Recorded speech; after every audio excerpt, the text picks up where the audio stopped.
call India a country of contradictions, with one-third of the world's software engineers, a quarter of the world's undernourished, and roughly 22% of the world's poorest. But the judges, ladies and gentlemen, roughly all. You see, a friend of mine once said that anyone who lives within his own means suffers from a lack of imagination. But then I thought that when imagination gets replaced by an illusion, that is when we get misled into thinking that we become a global power. So when I analyzed all the true statistics, it truly woke me up. So to begin with, I talked about two economies, one of China and the other of India. Now these two countries account for roughly 40% of the world's population. And any good investor would see, of course, not just labor and growth in the economy. But then why is it always that China is the first choice and not India? The answer is very simple. I mean, India is a heterogeneous society which is divided by caste, by creed, by religion, region, endless communal rights, total standstills, violent shortage. So this is simply endless. This leads to never-ending inflation, which I believe one of the speakers mentioned does not affect because it's been going on. It has been affecting our economy all this time. Secondly, our agricultural growth is suffering. Now, according to statistics by the Economic Times, our agricultural growth has deaccelerated from 3.39% to 2.3%, whereas the projected number was 4%. Now, the agriculture contributes to about 25% of the GDP, and another 25% is brought in by the manufacturing industry. Now, manufacturing sector has seen a growth of 11%, which is good. But then this growth is suppressing the agricultural growth, because thousands of acres of farmland is simply being gobbled up by all these MNCs. Then there have been almost 25,000 farmer suicides in the last decade, and these are the reported ones. Despite the promises made by the Green Revolution, according to, again, statistics by the Economic Times, India imported 20 million tons of food grain in 2006 and 2007. Now this destroys the very first requirement for becoming an economic power, that is self-sufficiency.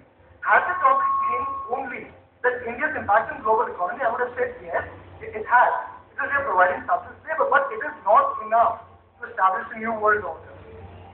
Now, one of my friends also mentioned about the GDP, and the speaker before me, I'd like to correct that speaker. The GDP growth is right now at only 0.4%.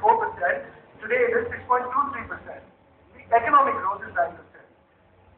From the decade from 1980 to 1990, it was 5.88%, and from the decade of 1990 to 2000, the last decade, it was 6.23%.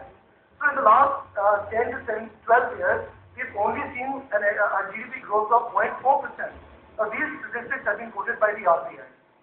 Very surprising. After that, someone even mentioned about the purchasing power. One of the speakers mentioned about everyone having mobile phones. So the point is that purchasing power has gone up, but as even like people might say that my father was earning 3,000 in 1997, today I'm earning 50 grand. I said, fair enough. My maid was charging us rupees 300 in 1997 for all the work. Today she's charging us rupees 500. Now, what development is that? I mean, she's just barely gone up 5 rupees above the poverty line. I don't see any development there. Then after that, I also analyzed the statistics given by the during the national budget, and they stated that 850 million Indians today are still earning less than 80 rupees a day. And then after that, there's another statistic which shows that, for example, Ratan Tata being big industrialists, the workers working under them are still earning less than 20 rupees a day. So these 4-5 industrialists don't really represent the nation. The people who really represent the nation are the 70% of the population whose agricultural growth is suffering. 115 million farming families. Then let's talk about education now. Education, someone might say that our IT education is on a peak. But that is not the answer. It's only for a few privileged. How many kids today actually in the village have actually got access to computers? UN stats have showed that 53% of our people, 53%, not even 50, are school droppers. The United Nations Development Program has also stated that Kerala, despite having 99% literacy, it has one of the highest unemployment rates in the country. UP and Bihar, which account for almost one-fourth of the country's population, these two states have been rated socially and economically probably one of the most backward states in the nation. Then the speaker before me mentioned something about he kept advising us that we should do this, we should do that.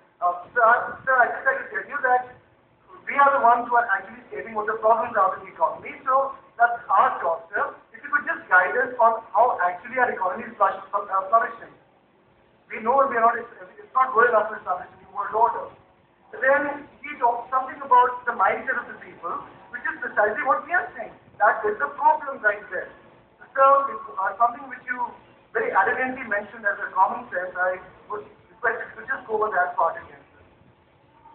And then one of the speakers also talked about India importing a lot of consumer goods and all. Now here is another point.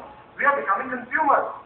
We are not becoming the producers. To become an economic power, we should be able to export the services to other countries at more higher rates. You see, living in metropolitan cities, closing our eyes, singing patriotic songs is not development. It is sheer ignorance. At the end of the day, we are being handed with polished peanuts thrown at us. You can't eat compact discs, you can't eat software. You need food to eat, you need water to drink. But then again, someone says, we'll drink Coke. Which is exactly what will happen. We'll start importing Western food at higher prices, that it will be their economy which is flourishing, not ours. Our imports are still up. So before I end, ladies and gentlemen, all I'd like to say is that the only way we can make our country prosperous is to stop hankering to these US dollars, to these yen, to the reals, to the euros. The other half of it will automatically be taken care of. Let my country win. Thank you. Very good,